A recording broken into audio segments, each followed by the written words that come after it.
Price Lord. கர்த்தருடைய நாமத்துக்கு மகிமை உண்டாவதாக. இன்றைக்கும் நாம் இயேசு கிறிஸ்து சிலுவையில் பேசின 2வது வார்த்தையை குறித்து நாம் பார்க்கலாம். எடுத்துக்கொள்ளலாம். லூக்கா எழுதின சுவிசேஷம் 23ஆம் அதிகாரம் 43ஆம் வசனம்.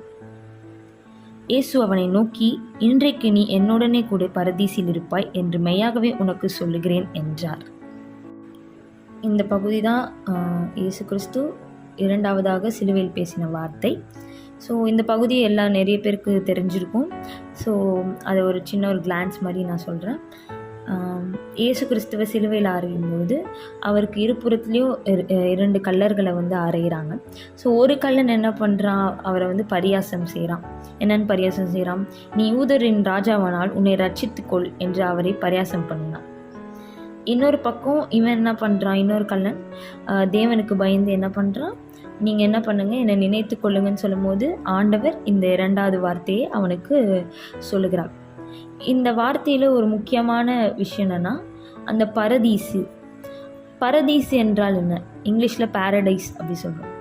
ஸோ அப்படின்ற வார்த்தைக்கு என்ன அர்த்தம், வேதத்தில் என்ன சொல்லப்பட்டிருக்கு பரதீசு என்றால், அதை நம்ம தெரிஞ்சுக்கிட்டு கல்லனுக்கு எப்படி இந்த கிருபை கிடைத்தது என்றதை நம்ம இந்த இதில் பார்த்துட்டு நம்ம முடிக்க போகிறோம். ஸோ பரதீசு நம்ம ஃபஸ்ட்டு எதில் பார்க்கலான்னா, வெளிப்படுத்தின விசேஷம் 2ஆம் அதிகாரம் 7ஆம் வசனம். ஆவியானவர் சபைகளுக்கு சொல்லுகிறதை காதுள்ளவன் கேட்க கடவன். ஜெயம் கொள்ளுகிறவன் எவனோ அவனுக்கு தேவனுடைய பரதீசின் மத்தியில் இருக்கிற ஜீவ விருட்சத்தின் கனியை புசிக்க கொடுப்பேன் என்றெழுது. ஆமென். ஸோ இந்த பரதீஸில் என்ன இருக்கும்? தேவனுடைய பரதீஸ், அதாவது பாரடைஸ் ஆஃப் காட். அந்த பரதீஸில் என்ன இருக்குன்னா, ஜீவ விருட்சத்தின் கனியை நான் புசிக்க கொடுப்பேன். அப்படின்னா அங்கே ஜீவ விருட்சத்தின் மரம் என்ன பண்ணுறது, காணப்படுது அந்த பரதீஸில். ஸோ ஒரு பரதீஸ் என்பது இட்ஸ் அ கார்டன் லைக், அதாவது ஒரு தோட்டத்தை போல, ஒரு அங்கே இலைப்பாறுதல் அடையக்கூடிய ஒரு இடம்ட்டு அப்படின்ட்டு நிறைய வேத ஆராய்ச்சியாளர்கள் சொல்கிறாங்க. ஸோ அப்படிப்பட்ட ஒரு இடம். இந்த இடத்த இன்னும் நான் நல்லா ப்ரூவ் பண்ணணுன்னா, பவுலுக்கு ஒரு வெளிப்பாடுகள், பவுல் அப்போஸ்தலனாகிய பவுலை நீங்கள் பார்த்தீங்கன்னா, அவரோட வாழ்க்கையை பார்த்தீங்கன்னா, ஆண்டவருக்காக நிறைய கஷ்டங்கள் பட்டு பாடுகள் பட்டு நிறைய அவர் அந்த சுவிசேஷத்தின் பயணம், நிறைய ஊழியங்கள் அவர் செஞ்சுருக்கார். அவருக்கு ஒரு வெளிப்பாடு வருது பரதீசு குறித்து. அது ரொம்ப முக்கியமான வெளிப்பாடு. அதை நம்ம பார்க்கலாம். 2 கொரிந்தியர் 12ஆம் அதிகாரம் 1-4 வசனம் வரை. மேன்மை பாராட்டுகிறதுக்கு எனக்கு தகுதி அல்லவே, ஆகிலும் கர்த்தர் அருளிய தரிசனங்களையும் வெளிப்படுத்துதல்களையும் சொல்லுகிறேன். கிறிஸ்துவுக்குள்ளான ஒரு மனுஷனை அறிவேன். அவன் 14 வருஷத்திற்கு முன்னே 3ஆம் வானம் வரைக்கும் எடுக்கப்பட்டான். அவன் சரீரத்திலிருந்து தானோ சரீரத்திற்கு புறம்பாயிருந்தானோ அதை அறியேன், தேவன் அறிவார். அந்த மனுஷன் பரதீசுக்குள் எடுக்கப்பட்டு மனுஷர் பேசப்படாததும் வாக்கு கெட்டாததும் ஆகிய வார்த்தைகளை கேட்டான் என்று அறிந்திருக்கிறேன். அவன் சரீரத்தில் இருந்தானோ சரீரத்திற்கு புறம்பே இருந்தானோ அதை அறியேன், தேவன் அறிவார். ஆமென். இந்த வசனம் பவுல் அவருக்கு வெளிப்பாடுதல் தரிசனத்தையும் ஃபஸ்ட் அவர் சொல்லும் போதே தாழ்மையாக அவரை சொல்லிக்கிறாரு. நான் இந்த மேன்மை பாராட்டுறதுக்கு எனக்கு தகுதி இல்லைன்னு சொல்லி, அவ்வளோ பெரிய வெளிப்பாட்டுக்கு முன்னாடி இப்படி ஒரு வார்த்தையை சொல்லிட்டு அவ்வளோ பெரிய வெளிப்பாடு சொல்கிறார். என்னன்னா, 3வது வானத்துக்கு என்ன பண்ணாராம், தரிசனத்தில் எடுத்துக்கொள்ளப்பட்டார் பவுல். ஸோ அவர் எப்படி அவர் மேன்மை பாராட்டலை எப்படின்னு பார்க்கலான்னா, அவர் சொல்கிறார், அது நானே தெரியல, அந்த அளவுக்கு நான் அந்த சரீரத்தில் இருந்தேனா, சரீரத்தில் இல்லையா, அது இந்த மனுஷன் தானா வேறு மனுஷனான்ட்டு அவருக்குள்ளேயே ஒரு கன்ஃபியூஷன். ஆனால் அந்த தரிசனம் மட்டும் அவருக்கு என்ன ஆகுது, அவருக்கு கிளியர் கட்டாக அந்த தரிசனம் மட்டும் என்னன்னா, 3ஆம் வானத்துக்கு எடுத்துக்கொள்ளப்பட்டேன். அந்த மனுஷன் பரதீசிக்குள் எடுக்கப்பட்டு, பரதீசிக்கு என்ன பண்ணுறாரு, அந்த தரிசனத்தில் போகிறாரு. மனுஷர் பேசப்படாததும் வாக்கு கெட்டாததும் ஆகிய வார்த்தைகளை கேட்டேன் என்று அறிந்திருக்கிறேன். இப்போ அந்த பரதீசியில் ஃபஸ்ட்டு என்ன பார்த்தோம், ஜீவ விருட்சத்தின் கனி இருக்குது. எவன் ஜெயம் கொள்கிறானோ அவனுக்கு அந்த கனி தருவேன்னு சொல்லியிருக்கார். 2வது இவருக்கு கொடுக்கப்பட்ட தரிசனத்தின்படி பார்த்தோம்னா, இந்த பரதீசியில் வாக்கு கெட்டாததும் ஆகிய வார்த்தைகளை கேட்டேன். அப்புறம் மனுஷர் பேசப்படாத வார்த்தைகளை கேட்டேன். இன்எக்ஸ்பிரசிபிள்னு இங்கிலீஷில் அழகாக கொடுத்துருக்காங்க. ஸோ அப்படிப்பட்ட வார்த்தைகளை என்ன பண்ணாராம், பரதீசில் கேட்டிருக்க. யாருக்குமே கிடைக்காத ஒரு வெளிப்பாடு. வேதத்திலே பார்த்திங்கன்னா 3 பேருக்கு இந்த பரதேசியின் வெளிப்பாடுகள் வந்திருக்கு. எல்லாமே புதிய ஏற்பாட்டில். முதலாவது நம்ம வந்து இந்த பணக்காரனும் இந்த லாசருவை பற்றி சொல்லணும். பார்த்திங்கன்னா அந்த இடத்துல அவன் என்ன பண்ணுவான், லாசரு பரதேசியில் ஆபிரகாமனோட மடியில் இருப்பான். அப்போ அந்த பணக்காரன் வந்து கேட்பான், அவன் வந்து பாதாளத்துலேருந்து கேட்பான். அப்போது பரதேசின்ற ஒரு விஷயம் இருக்கும்போது பாதாளம்ன்ற ஒரு விஷயமும் இருக்குது. ஸோ அதை வந்து நம்ம பிற்பாடு பார்ப்போம். அதுக்கப்புறம் இது முதலாவது காரியம். 2வது யாருன்னா கல்லனுக்கு ஒரு வாய்ப்பு. பரதேசிக்கு நீ என்னோட கூட பரதேசியில் இருப்பான்னு சொன்னோடனே அவன் என்ன பண்ணுறான், பரதேசிக்கு கண்டிப்பாக அவனை ஆண்டவர் வந்து சொன்ன வாக்கின்படி அவனையும் சேர்த்து கொண்டு போயிருப்பார். ஸோ 3வது பரதேசியை பார்த்துட்டு மறுபடியும் வந்தவன் பவுல் மட்டும்தான். ஸோ பவுல் பரதேசிக்கான தரிசனத்தை என்ன பண்ணுறாரு, பெற்றிருக்கிறார். இப்போது இந்த பரதேசின்னு சொல்கிறீங்களே, அது ஒரு இடம், அது ஒரு பிளேஸ். நீங்கள் சொன்ன மாதிரி அது ஒரு கார்டன், பரதீசு, தேவனுடைய பரதீசு, பேரடைஸ் ஆஃப் காட், இப்படியெல்லாம் இருக்குது. அப்படி என்னன்ட்டு நிறைய பேருக்கு தெரிஞ்சிருக்கும். இருந்தாலும் சொல்கிறேன், பரலோகமும் பரதீசும் வேறு, நரகமும் பாதாளமும் வேறு. அதாவது பரலோகம் என்பது நம்ம எல்லாருமே கடைசியில் ஆண்டவர் வருகையில் எல்லாமே நம்ம எல்லாரும் நியாயத்தீர்க்கப்பட்டு எல்லாரும் சேர்த்து கொள்ளப்படுவோம் பாருங்கள். அதாவது மரித்தவர்கள்லாம் அந்த கல்லறையிலேருந்து எழுந்திருப்பாங்க. ஸோ இப்படிப்பட்ட காரியங்கள்லாம் நடந்துட்டு போகிறோம் பாருங்கள், அதுதான் பரலோகம். ஆனால் இப்போ தேவனுக்குள்ளே இந்த காலகட்டத்தில் தேவனுக்காக பாடுபட்டு இப்போ மரிக்கிறவர்கள் எல்லாரும் அந்த பரதீசுன்ற இடத்துல தான் என்ன பண்ணுவாங்க, இளைப்பாறுதலுக்குள்ளே இருப்பாங்க. அதாவது they'll find rest.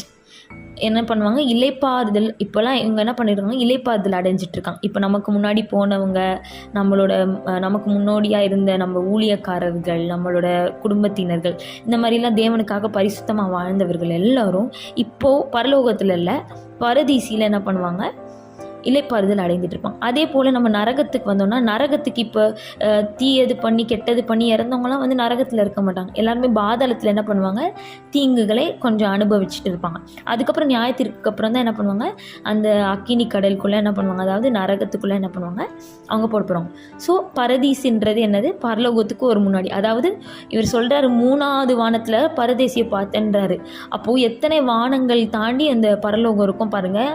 எல்லாரும் சயின்டிஸ்ட்லாம் ரிசர்ச் பண்ணியிருக்காங்க, ஆஸ்ட்ரோனட்லாம் ரிசர்ச் பண்ணியிருக்காங்க. அந்த யூனிவர்ஸ், அதாவது அந்த சோலார் சிஸ்டம் இருக்கிறதுக்கு மேலே அவங்களால பார்க்க முடியல. அவ்வளோதான் மனுஷனோட கெப்பாசிட்டி. அதுக்கும் மேலே ஒரு ராஜ்யமே இருக்குன்னா அப்போ பார்த்துக்கோங்க பரலோக ராஜ்யம் எப்படிப்பட்டது. ஸோ அதில் 3வது வானம் தான் என்னவா, இந்த பரதீசு. அது பவுலுக்கு மட்டும் வெளிப்பட்டிருக்கு. அதை பார்த்துட்டு உயிரோடு திரும்பினவர் யாருன்னா பவுல் தான். அது தரிசனத்தில் பார்த்தார். ஓகே, இப்போது பரதீசுன்னு சொல்கிறீங்க, ஆனால் ஒரு இடத்துல ஆண்டவர் வந்து என்ன பண்ணுவார், பவுல் வந்து என்ன பண்ணியிருப்பார், ஒரு இடத்துல வந்து அழகாக ஒரு வசனம் சொல்லியிருப்பார். இந்த மரித்தவர்கள் குறித்து நம்ம நிறைய ஆறுதல் கூட்டத்திலலாம் இந்த வசனத்தை நம்ம கேள்விப்பட்டிருப்போம். வாசிக்கலாம். 1 கொரிந்தியர் 2ஆம் அதிகாரம் 9ஆம் வசனம். அதே போல் 1 தெசலோனிக்கர் 4ஆம் அதிகாரம் 13-18 நம்ம வாசிக்கலாம். அன்றியும் சகோதரரே, நித்திரை அடைந்தவர்கள் நிமித்தம் நீங்கள் நம்பிக்கையற்றவர்களான மற்றவர்களைப் போல துக்கித்து அறிவில்லாதிருக்க எனக்கு மனதில்லை. இயேசுவானவர் மரித்து பின்பு எழுந்திருந்தார் என்று விசுவாசிக்கிறோமே, அப்படியே இயேசுவுக்குள் நித்திரை அடைந்தவர்களையும் தேவன் அவரோட கூட கொண்டு வருவார்.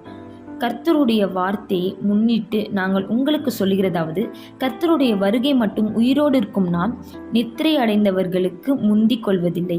ஏனெனில் கர்த்தர் தாமே ஆரவாரத்தோடும் பிரதான தூதனோடைய சத்தத்தோடும் தேவ எக்காலத்தோடும் வானத்திலிருந்து இறங்கி வருவார். அப்பொழுது கிறிஸ்துவுக்குள் மரித்தவர்கள் முதலாவது எழுந்திருப்பார்கள். பின்பு உயிரோடு இருக்கும் நாமும் கர்த்தருக்கு எதிர்கொண்டு போக மேகங்கள் மேல் அவர்களோடு கூட ஆகாயத்தில் எடுத்துக்கொள்ளப்பட்டு இவ்விதமாய் எப்பொழுதும் கர்த்தரோடு கூட இருக்கும்.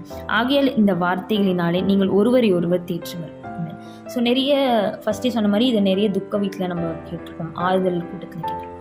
ஆனால் இதில் ஒரு ஆழ்ந்த சத்தியம் என்னென்னா,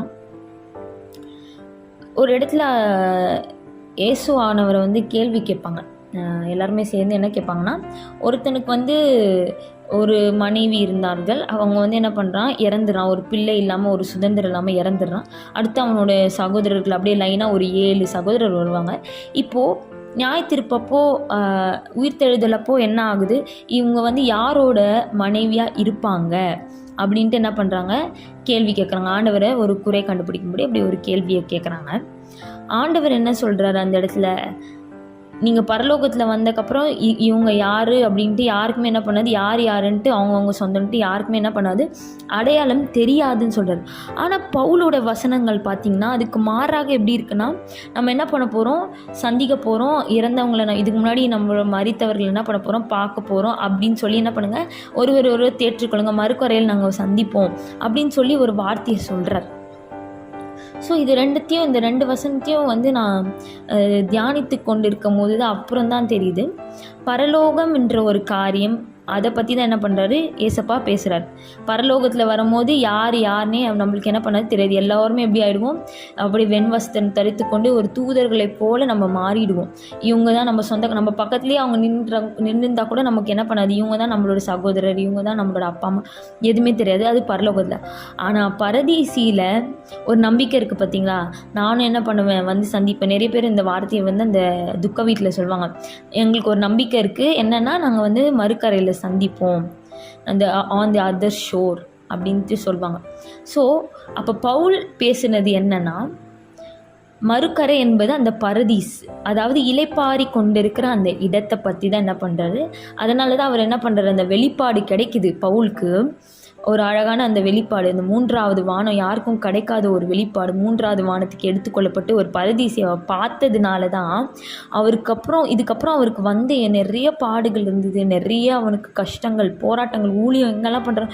சில இடத்துலலாம் ஊழியத்துக்கு அவர் அந்த இடத்துல போய் பண்ணணும்னு விரும்பின இடத்துலலாம் தேவன் தடை பண்ணி போடும். இந்த மாதிரி நிறைய காரியங்கள். அதாவது அவர் அழைக்கும் போதே என்ன பண்ணுவார், அனனியா கிட்ட தேவன் சொல்லிடுவார், இவனை நான் என்ன பண்ண போகிறேன், இவனை தேர்ந்தெடுத்து இவனை பாடுகளுக்குள்ளே உட்படுத்த போகிறேன்ட்டு.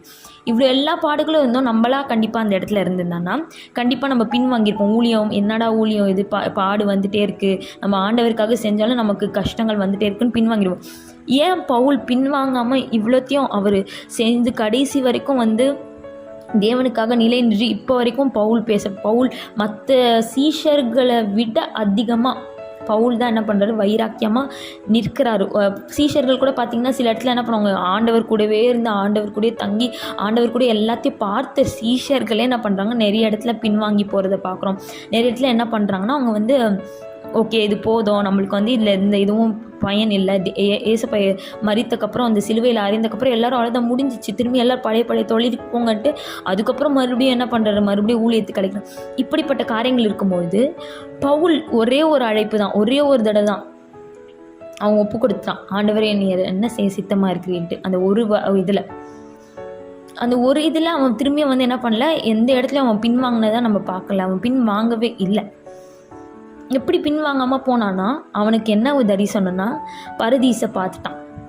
பரதீசை பார்த்ததுனால இந்த உலகத்தில் அதை பார்த்து ஓகே நம்மளுக்கு ஒரு நிச்சயம் இருக்குது, இந்த உலகத்தில் நம்ம என்ன ஓடினாலும் நம்மளுக்கு லாபமாக எதுவுமே கிடையாது, லாபமான அனைத்தையும் நஷ்டமும் குப்பையண்டு உதறி தள்ளுறேன் அப்படின்னு சொல்கிறான்.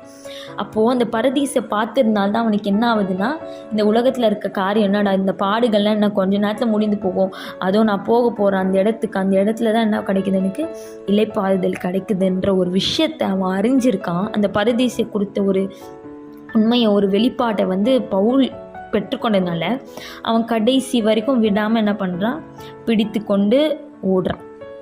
ஏன்னா இந்த உலகத்தில் இந்த மாதிரி வெளிப்பாடுகள் கிடைத்ததுனால தான் அவன் என்ன பண்ணுறான், சொல்கிறான் எல்லாத்தையும் நஷ்டமும் குப்பை என்று நான் கருதுகிறேன், எல்லாமே வேஸ்ட், எல்லாமே இந்த நம்ம உலகத்தில் இருக்கிற எல்லாமே ஓட்டம் எல்லாமே யாருக்காக, அந்த பரலோகத்தை அடையணும், லக்கை நோக்கி ஓடுகிறேன்னு சொல்லி பவுல் சொல்லிக்கிறான்.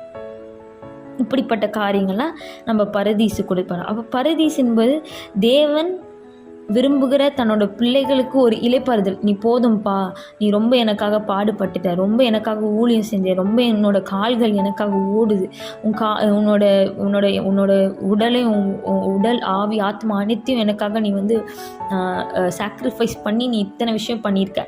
ஸோ இன்னைக்கு உனக்கு ரெஸ்ட், அப்படி தான் எல்லா நம்மளுக்கு முன்னாடி சென்ற ஊழியக்காரர்களாக இருந்தாலும் சரி, நம்ம குடும்பத்தின் அங்கத்தினராக இருந்தாலும் சரி, எல்லாருமே என்ன பண்ணுவாங்க, இப்போ இலைப்பாறுதலில் தேவனோடு கூட அந்த இலைப்பாறுதலில் என்ன பண்ணுவாங்க, தங்கியிருப்பாங்க பரதீசில். இதெல்லாமே பரதீசை குறித்த காரியம். இன்னும் நிறைய காரியங்கள் நீங்கள் இன்னும் வேதத்தின் ஆழத்தில் பார்த்தீங்கன்னா நிறைய பரதீசை குறித்த காரியங்கள். ஏதேன ஒரு இடத்துல பரதீஸுக்கு ஒப்பா சொல்கிறாங்க, ஏன்னா அங்கேயும் ஜீவ விருட்சத்தின் கனி இருந்ததுனால ஒப்பா சொல்கிறாங்க. இந்த மாதிரி நிறைய காரியங்கள் இருக்கும். ஓகே, இந்த பரதீஸை பற்றி நம்ம பார்த்தாச்சு. இப்போ இந்த பரதீஸுக்கு இவ்வளோ இது இருக்குது. இப்போ நல்லா தேவனுக்காக எல்லாமே பண்ணவர்கள் தான் அங்கே போக முடியும். இத்தனை கண்டிஷன் இருக்குது. பவுல் பார்த்துருக்கிறாரு, லாசரு பார்த்துருக்கிறான். அதுக்கப்புறம் இந்த கல்லனுக்கு எப்படி அந்த இது நம்ம எல்லாருக்குமே வரும்ல, கல்லன் அந்த செகண்டில் தான் கேட்டான். அதுக்குள்ளே ஆண்டவர் என்ன பண்ணிட்டாரு, இன்று என்னோட பரதீசில் இருப்பா. அது வரை சிலுவையில் 2வது வார்த்தை முக்கியமான வார்த்தையாச்சே. எப்படி இது கல்லனுக்கு இவ்வளோ பெரிய இதுவாக? கல்லன்னா என்னது? திருடன். கண்டிப்பாக அவன் திருட்டு. அது ஒரு நல்ல பழக்கம் இல்லை, அது ஒரு நல்ல விஷயம் கிடையாது, அது பரலோகத்திற்கு கொண்டு போகிற ஒரு குணாதிசயம் கிடையாது.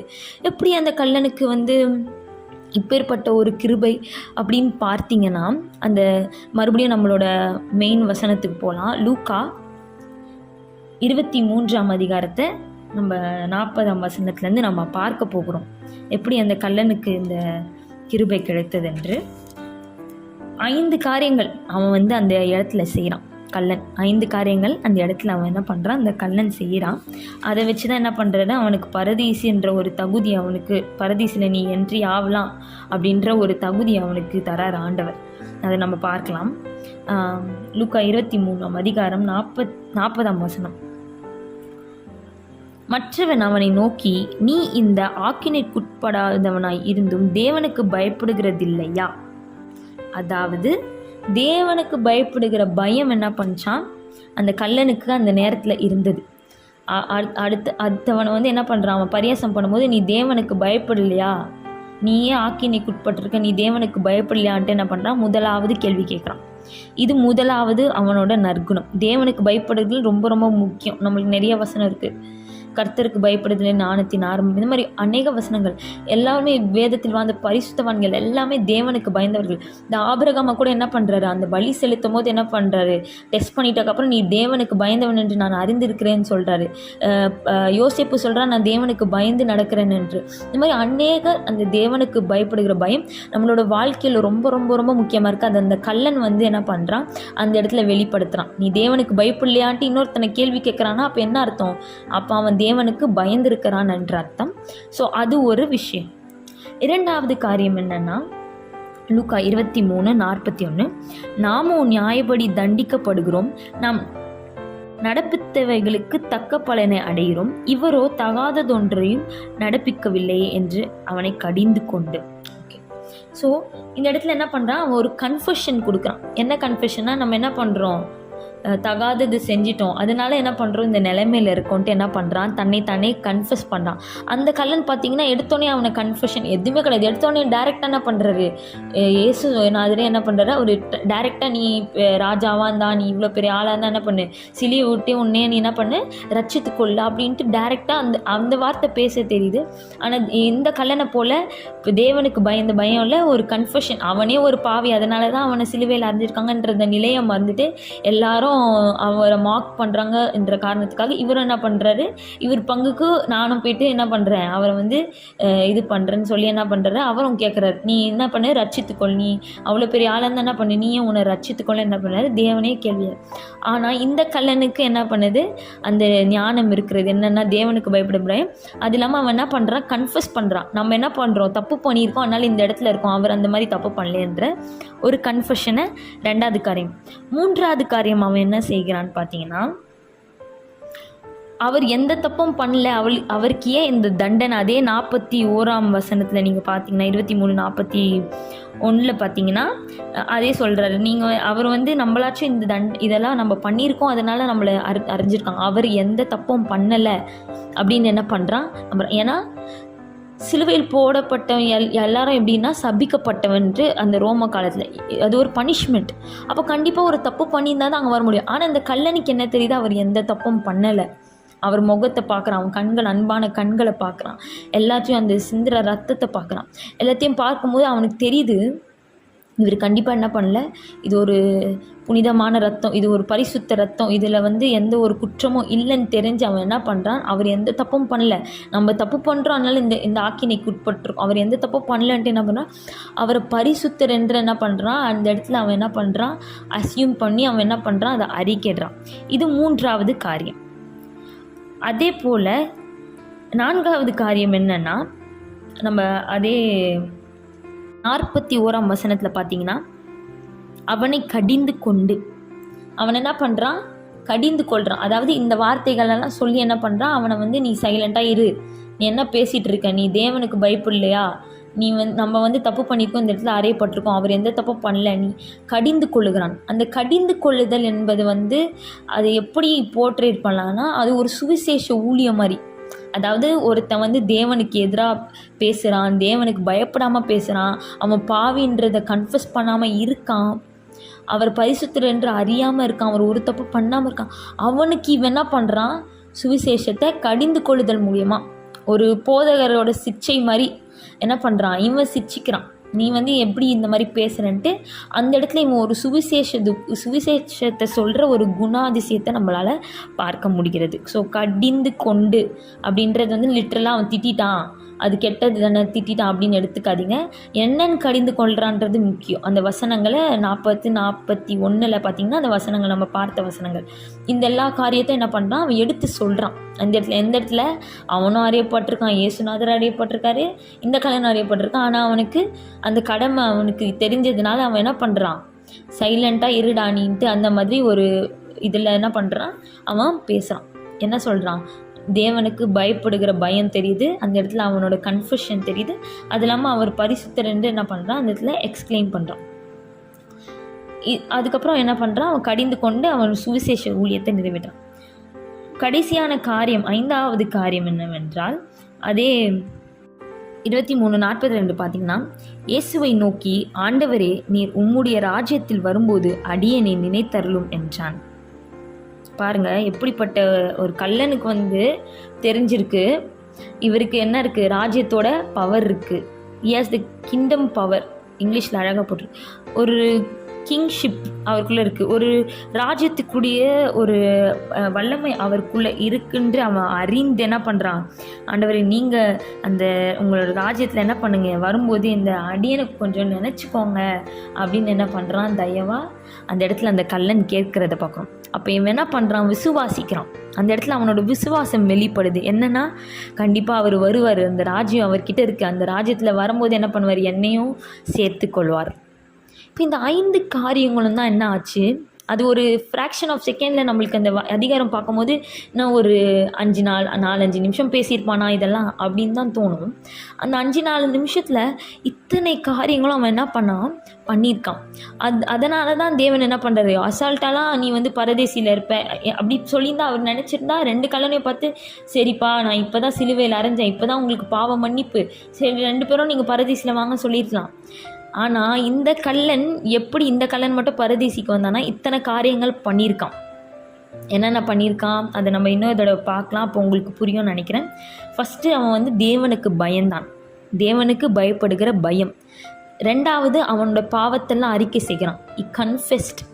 3வது என்னென்னா, exclaim that God is holy. So ஏசுவானவர் பரிசுத்தமானவர், எந்த குறையும் செய்யலை, எந்த தப்பும் செய்யலை, என்ன பண்ணுறான் அவன் அந்த இடத்துல கருதுகிறான்.